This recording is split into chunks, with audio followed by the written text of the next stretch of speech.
Vanakkam one and all. We will discuss exercise 5.1 25th problem.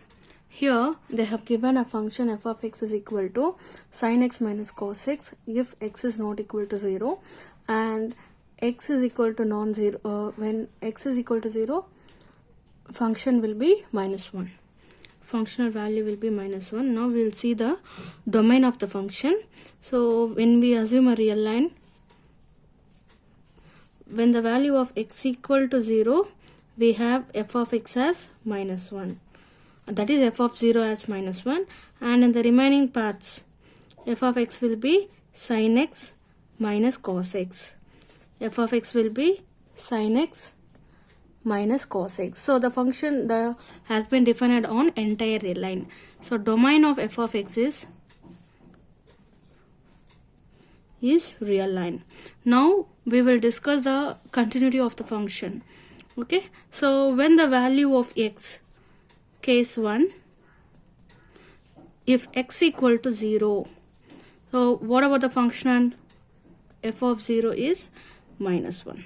Now we will check the left hand right hand limit of the function. When we have 0 plus h, where h is a small positive real number, and 0 minus h will be in left hand neighborhood. Now we will calculate left hand limit of the function. So when in the left hand neighborhood we have elements as 0 minus h, x will be 0 minus h. As x tends to 0, h tends to 0. Now limit x tends to 0 from left hand neighborhood. What will happen when limit x tends to 0 from left hand neighborhood, where the function is sin x minus cos x. After now we will replace x as 0 minus h. As h tends to 0, sin 0 minus h minus cos 0 minus h. Now this is sin minus h and cos minus h. So cos of minus x will be cos x only. Cos is an even function. Sin of minus x will be minus sin x. So we will get minus sin h plus cos x. Sorry, minus cos h. And limit h tends to 0. So sin 0 value will be 0. And when we replace h as 0 over cos function, we will get minus 1. Minus cos 0. It will be minus 1. So we got the left hand limit as minus 1 here. Now we will consider the right hand limit. In the right hand limit x tends to 0 plus. So approaching 0 from right hand neighborhood. Here the elements will be 0 plus h. So limit h tends to 0, and here in the right hand neighborhood the function again sin x minus cos x. And here when x tends to 0, h tends to 0. So limit h tends to 0, sin x, here it is 0 plus h minus cos 0 plus h.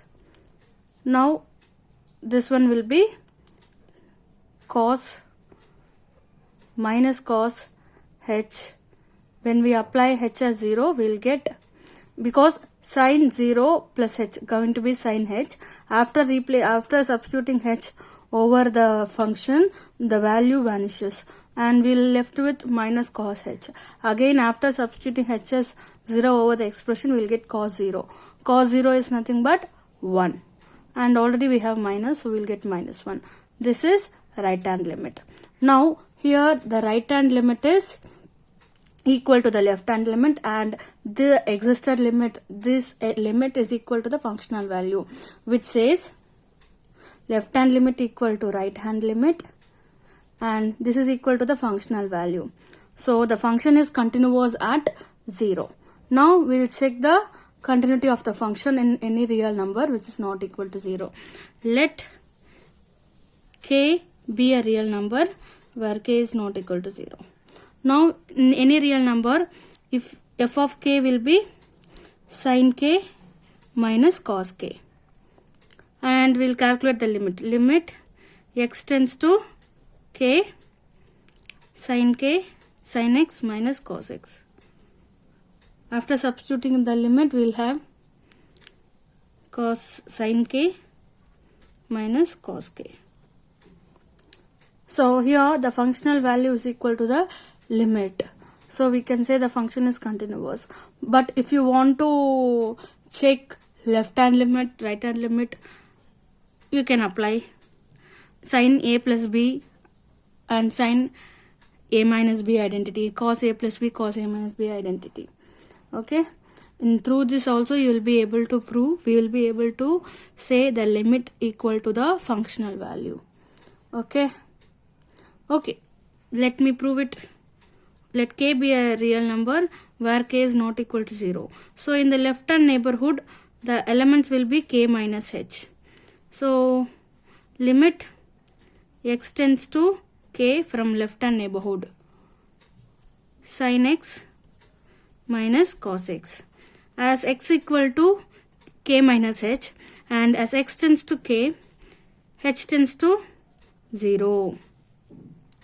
Okay, so which is equal to limit h tends to 0 sin k plus k minus h minus cos k minus h.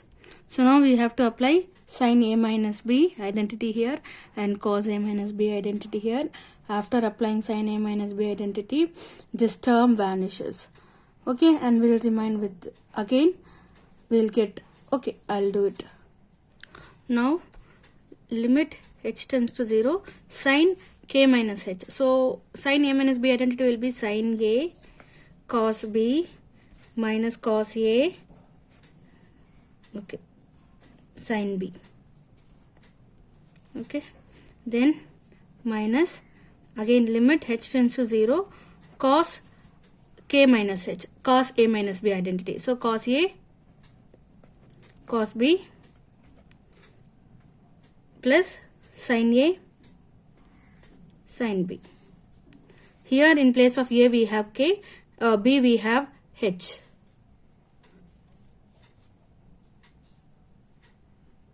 Now when we apply h as 0 over the expression, we will get sin k here, cos h will be, cos 0 will be 1. So sin k, and here sin 0 will be 0, so this term vanishes, and minus, here when we apply h as 0 over the expression, here this term vanishes, so we will remain with cos k into cos 0. Cos 0 value is 1. So we can write cos k, which is equal to left hand limit. And similarly when we apply x as k plus h, which is right hand limit. So limit x tends to k from right hand neighborhood, sin x minus cos x. Here we will and here as x tends to k, h tends to 0. Now we will replace limit h tends to 0 sin x as k plus h minus cos k plus h. Now we will apply cos sin a plus b formula. So limit h tends to 0 sin k cos b cos h, then plus sin h cos k. This is sin a plus b identity. In place of a we have k, in place of b we have h. Again limit h tends to 0 cos a k plus h. So here we will have cos k cos h minus sin k sin h. Now we will apply the limit. So here sin k, and when we replace cos h as 0, and this term sin 0 will be 0, so product of 0 with any number will be 0, then minus, and here we will apply h as 0, so we will get cos k, and cos 0 will be 1, and again this term vanishes, so we will remain with sin k minus cos k, which is nothing but right hand limit. So here the right hand limit is equal to the left hand limit. So and the limit is equal to the functional value. So we can say the function is continuous since k is a arbitrary real number. So we can say the function is continuous on entire real line, and we have proved the function is continuous at 0 as well as k, where k is an arbitrary real number. So which implies f of x is continuous on R. So there is no point of discontinuity for this function.